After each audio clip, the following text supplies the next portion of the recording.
Hey everyone, my name is Matt. Welcome to my backyard and welcome back to my series on building my new log trailer. If this is your first time here, I'll leave you a link up in the cards and down in the description to a playlist that contains all the videos that'll bring you up to where we are right now. Last time we added the fenders and the light boxes. This time we're going to start on the lifting arch, just like the one that was on my old trailer. So this is the log arch that's on my trailer now. The one that I'll be building for this new one is going to be just a little bit bigger than this. So a pretty simple welding job. One thing I am going to change though, to make it a little bit prettier, is this area up here. I think with a little bit of forethought, I can do a little better job making that look a little cleaner. So I drew up the idea for my part, and I only drew one side because it's symmetrical. I only need the measurements based off the center line. And I have this piece of steel, which I got at the steel yard from the drop section, and it's 6 inches wide. And I drew this part at 6 inches wide, but I think it's still going to be too big. So I'm going to go ahead and make this a 5-inch wide part and just kind of draw it in here. So with that drawing, I could also kind of lay out my little parts here, and I can get a feel for the overall size of it in real life. And I think this is going to work out pretty well. The tube for the center is going to get wrapped in a backing plate as well, just to get a little more structure there as this piece comes into it. So the hole in the middle here is sized to be a 1/2 inch bigger than the outside diameter of this tube. So I'm going to get this thing laid out here, and I think my order of operations on here is going to be to saw this out last, so that way I have a nice big part to kind of work with. So I think I'm going to drill the 2 holes for the shackle mounts first, and then I'll cut that pocket or that window there in the middle, and then I'll do all the sawing last. That way I have a nice big part with lots of stuff to hold on to, and I can do all of those other machining jobs first before cutting away and making this part irregular. So I have my hole locations marked. I have my little window here marked. It is the right size. It's bigger than my tube. It's a 1/4 inch all the way around. I'll probably mill that a little bit bigger, so there is some clearance there. And yeah, let's drill some holes and cut away a lot of this big plate of steel.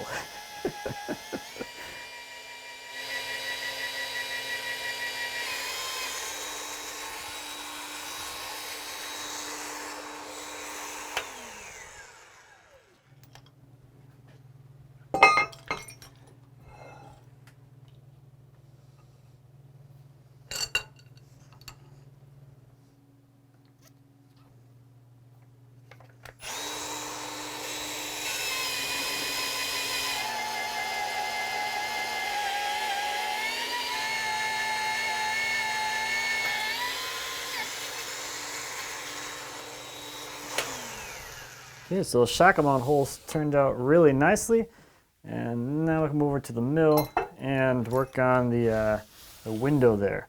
And yes, I know I could have used the mill to cut those holes or drill those holes, but I got that mag drill, and I have to get my cost per hole down because it's pretty high right now.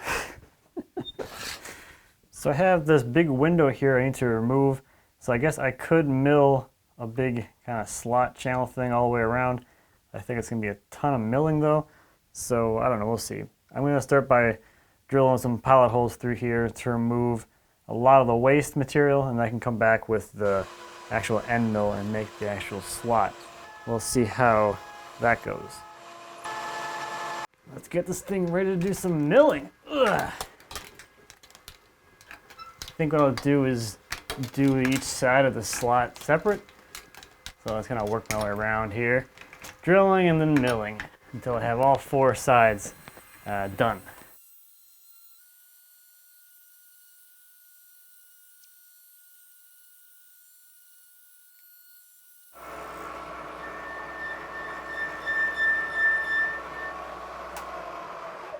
Looks like we got a slot, so that's a start.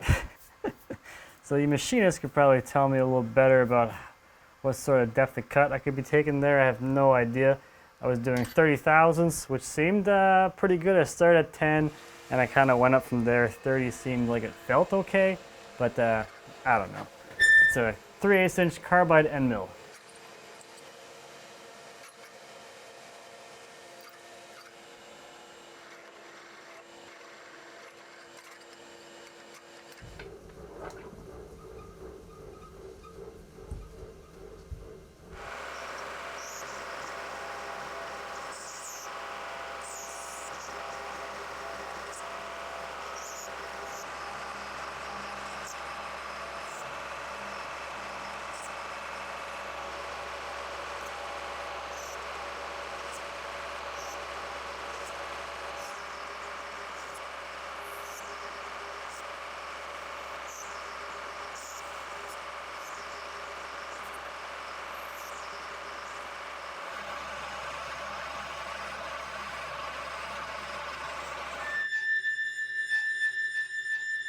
So just because I'm curious, I think I'm going to cut this next one just using the end mill. I'm not going to pre-drill any holes to remove the material.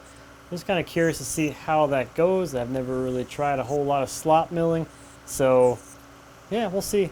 I think as this slide is about half as long as the other one, it should be a good test for me just to see how this feels as I'm working down through 1 inch thick of material.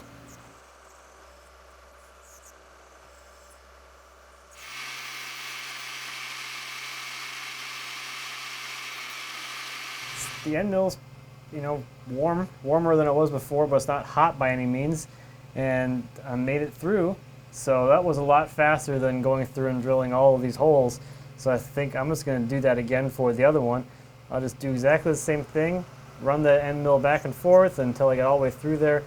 And I think what I'll do, I left a tab on the right side. I'll leave a tab here on the left side. That way that block doesn't just like jump out in the middle of my operation here. And then once we get this last slot cut with that tab, I can pull this piece out of here, cut that tab free, and then continue on our way. So there's those little webs right there. So looks like we'll cut those out, and then we can come back to the mill again and clean up where those webs were. And then this little window thing will be all done, I guess.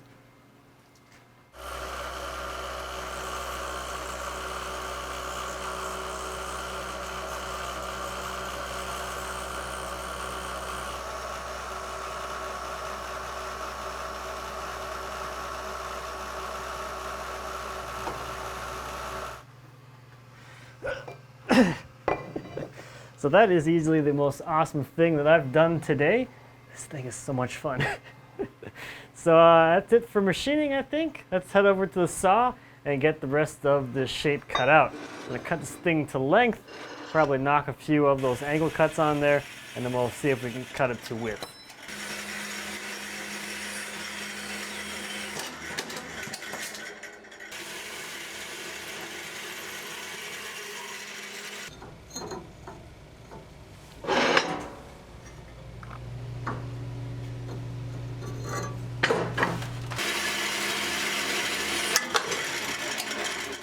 So with that shackle mount thing all done and ready to go, I'm gonna grab my tube here. This is 2x3, 1/4 inch wall thickness, and start cutting the arch parts down to size.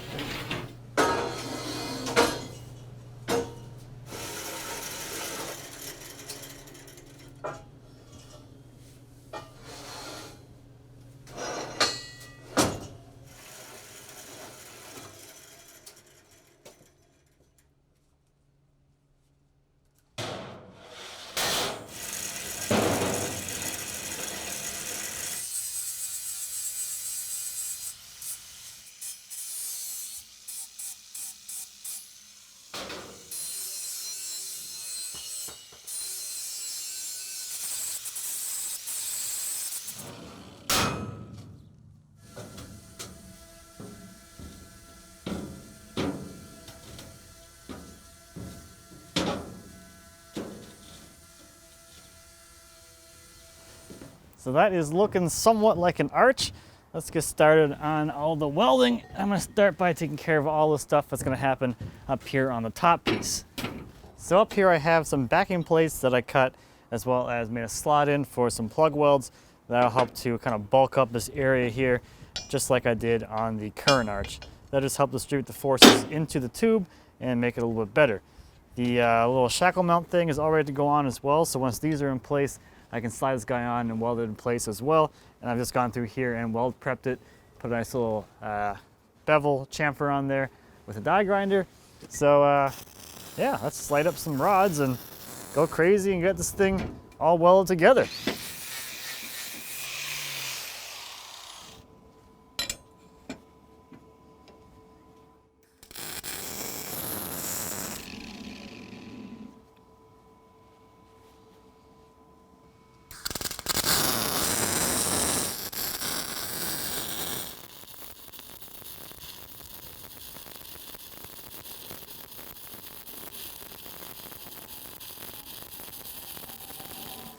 see how I'm doing. It's been a few months since I've done any of this stuff. Not as good.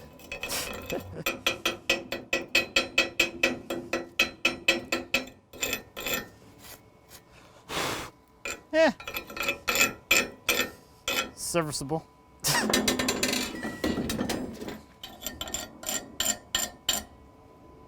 Let's go again. A little better that time. Let's keep going.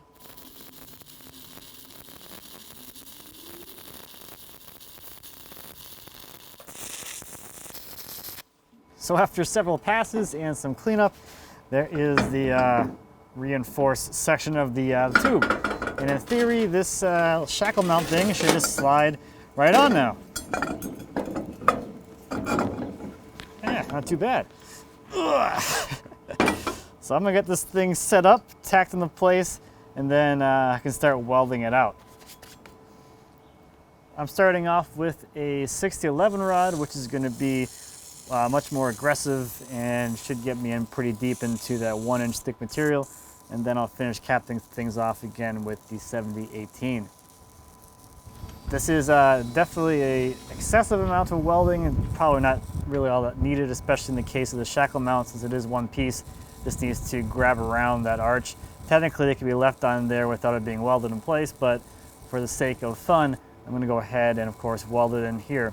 I don't really mind that I'm doing a little bit of excessive welding because I actually enjoy stick welding a lot, so this is more of a fun thing for me to actually spend all this time burning all these rods. And I find that because I'm doing such a repetitive task like this, this gives me a really good opportunity to have some hands-on practice and learning as I'm developing an actual skill. So I like welding, I'm gonna do it. You do you, I'll do me. So the part's a little too hot right now. I'm gonna let it cool off for a bit. And while it's cooling, I'm gonna go forward and work on the area down here. I'm gonna start by drilling the pivot holes into the back of the frame. So I'm just gonna lay that out real quick, and then we'll pop some holes in here with the drill.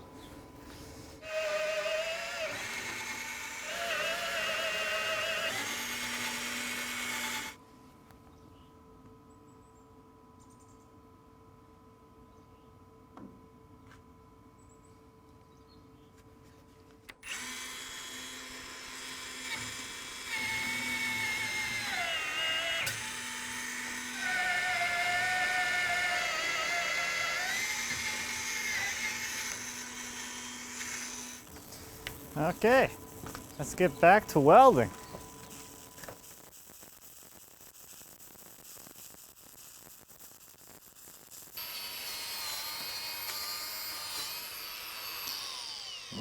That is probably not coming off. All right, we got a little bit of rain last night. So the next thing to go on is going to be the little chain grabber things. So I have a backing plate here and then the little grabbing lug thing. I have one for each side. So let's get those things put on next.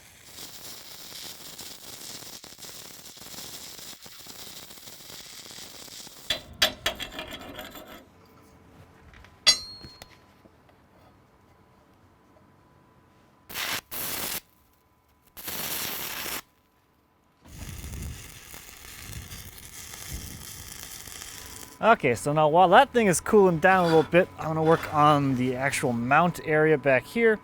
So we're gonna have a little plate that'll go in here to just add a little more meat to the back side. And we have the actual hinge part thing that's gonna go out here on top of this plate. And then in between them, we have the actual pivot mechanism, this guy right here. So this is actually kind of a weird shape. So I spent a little bit of time with just some MDF. So you can see my little prototyping process. I start with a smaller block and then realize that I can make it a little bit bigger, and that's the final shape there. So using a little bit of MDF was a fast way to prototype both this part and this part. So this is going to allow the arch to actually pivot down here. So the pivot point is down here with the arch actually swinging up here and coming down flat. So this will get welded onto that guy there. So time to do some more welding. This is like Brings me back to the days of doing pretty much exactly the same thing on my old trailer after I broke the old mounts off of there that kind of came with the trailer. So if you don't remember that, when I first modified that trailer, I used the ramp mounts, which were not nearly strong enough for what I wanted to do with this thing. So I beefed it up with a very similar type of hinge mechanism, and that has worked absolutely flawlessly to this day. So the nice thing about this is that since this back piece of the trailer is at 45 degrees, this is not a completely vertical weld, so that should make it look at least a little bit prettier.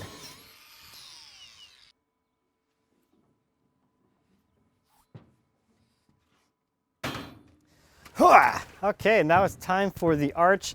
These first pieces, the angle pieces connected to the legs, that should be pretty easy since we're flat here on the deck. When we get up to do this piece here, we'll be up in the air a little bit, so we'll use the squares to help align those. And the other thing is to keep the legs parallel to the side of the trailer. Other than that though, this should weld up pretty easily.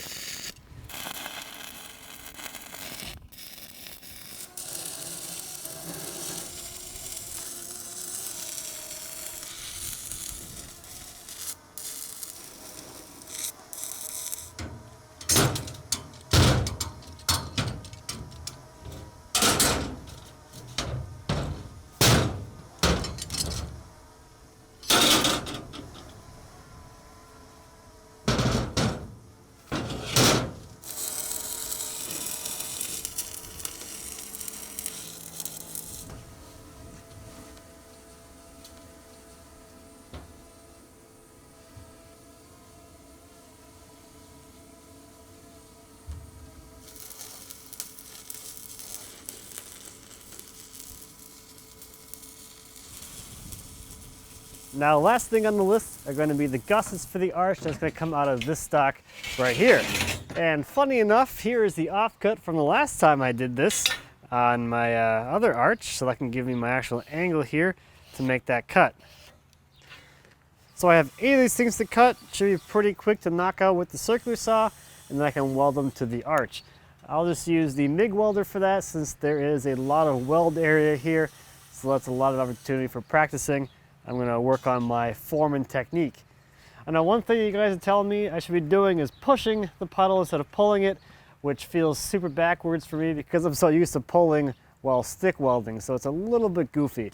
And also the other thing that's giving me a hard time with MIG welding is the fact that the visibility is so far reduced based off of the giant gas cone that's in the way.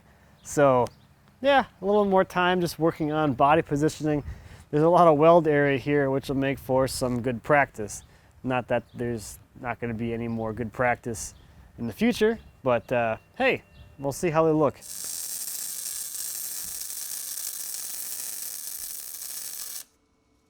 So there we go, one completed arch, all gusseted and ready to go.